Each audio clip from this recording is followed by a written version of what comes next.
Questo decreto è conosciuto come il decreto sui tagli ai costi della politica.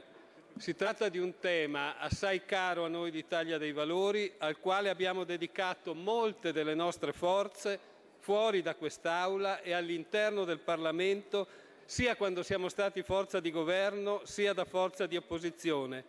Voglio ricordare le misure che, grazie alla nostra decisiva presenza, furono prese nell'ultima finanziaria del governo Prodi e che hanno portato al dimezzamento delle comunità montane e dei consorzi di bonifica, alla pressoché totale eliminazione delle circoscrizioni comunali,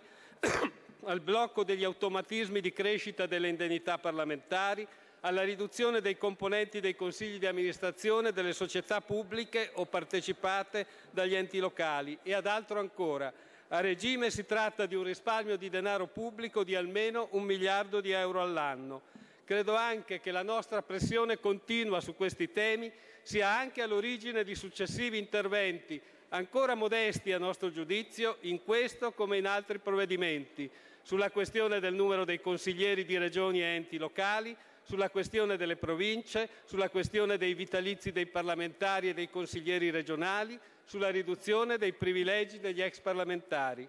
Battaglie che rivendichiamo alla nostra tenace azione svolta in questi 12 anni dalla parte dei cittadini e che nessuno, ripeto nessuno, neppure il Movimento 5 Stelle potrà sottrarci. Dicevo che questo decreto è conosciuto come il decreto sui tagli ai costi della politica ed invece quest'Aula sembra essere da ieri ripiombata nella miseria del confronto a cui si era ridotta un anno fa, se a favore o contro uno come Berlusconi, se credere o meno all'eleganza delle sue cene, lo dico con ironia. Mentre il Paese, ipnotizzato da un benessere ben formattato dal film Truman Show, si impoveriva di civiltà etica, di costume, ma soprattutto si impoveriva di soldi. Come tutti ricorderanno, in cassa non c'era più nulla, neppure per pagare gli stipendi del personale. E quando da fuori studio arrivò il rimprovero del mondo reale che si trattava di uno show che costava troppo, fummo tutti svegliati per sentirci dire che ora avremmo dovuto noi, spettatori e cittadini comuni, sempre i soliti, avremmo dovuto pagare i 20 anni di bagordi. Vogliamo forse oggi tornare a questo tipo di confronto con un Paese che sceglie tra un panettone o le scarpe ai figli come nel dopoguerra? Ci mettiamo forse ad aspettare il promo di un nuovo reality?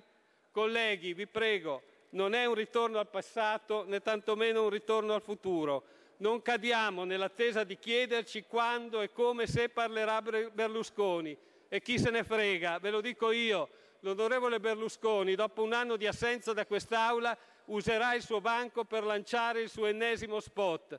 Concentriamoci invece sulle cose da fare, sui programmi da realizzare perché ci sia un cambio deciso verso politiche di equità e sviluppo. Troppo hanno pagato sin qui i cittadini onesti, quelli che le tasse le hanno sempre pagate, i più deboli, gli anziani privi di assistenza adeguata, i giovani che hanno un tasso di disoccupazione ormai vicino al 40%, le donne costrette a rinunciare al lavoro per carenza di servizi di supporto familiare, le piccole e medie imprese e gli artigiani che le pubbliche amministrazioni non pagano ma che sono strozzati dalle banche, novelli usurai di questo decennio. I pensionati ai quali non si fa più recuperare neppure l'aumento del costo della vita mentre non si eliminano le pensioni d'oro sopra i 10.000 euro. Gli esodati che il ministro Fornero ha lasciato senza pensione e senza lavoro. Quelli che per avere una pensione di 1.200 euro al mese, pur avendo 40 anni di contributi divisi tra più enti previdenziali,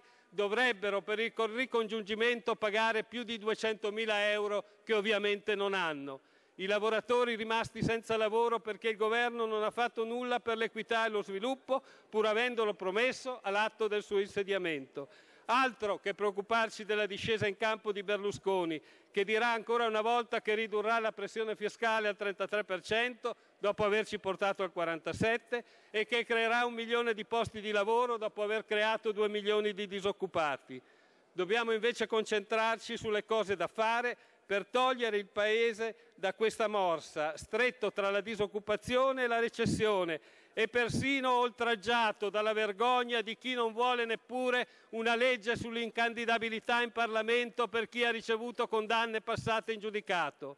In questo senso noi di Italia dei Valori ci appelliamo alle forze democratiche presenti nel Paese per costruire insieme nel futuro governo le condizioni per un necessario cambiamento, ad iniziare da quelle presenti in quest'Aula, nonostante la divergenza sul governo Monti, ma con le quali però convergiamo sui programmi futuri. C'è chi pensa, signor Presidente, che il rispetto verso il Presidente della Repubblica venga meno quando si muove alla sua persona qualche critica per comportamenti che non attengono direttamente al suo ruolo istituzionale. Noi pensiamo che invece sia molto più grave disattendere i richiami che egli fa nelle sue prerogative di supremo garante della Costituzione e massimo rappresentante di tutti gli italiani,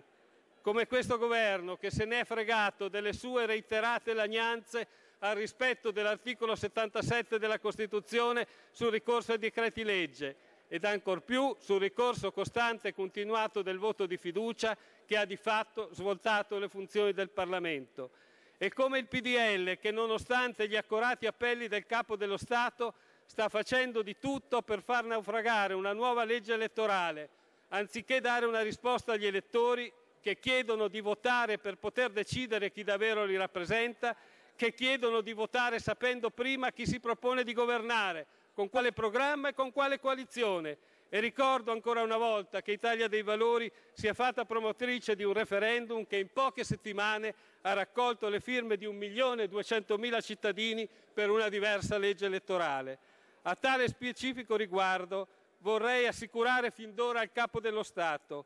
che ove questo governo cadesse senza una nuova legge elettorale ed egli ravvisasse anche un solo percorso per tutelare i diritti elettorali dei cittadini, noi lo sosterremo. In conclusione, signor Presidente, il Presidente del Consiglio non ceda al ricatto del PDL e si presenti immediatamente davanti al Presidente della Repubblica affinché si trovi subito quel percorso e si garantisca ai cittadini che nella prossima legislatura non ritrovino ancora in quest'Aula persone che vi cercano solo il rifugio alle loro condanne. Grazie.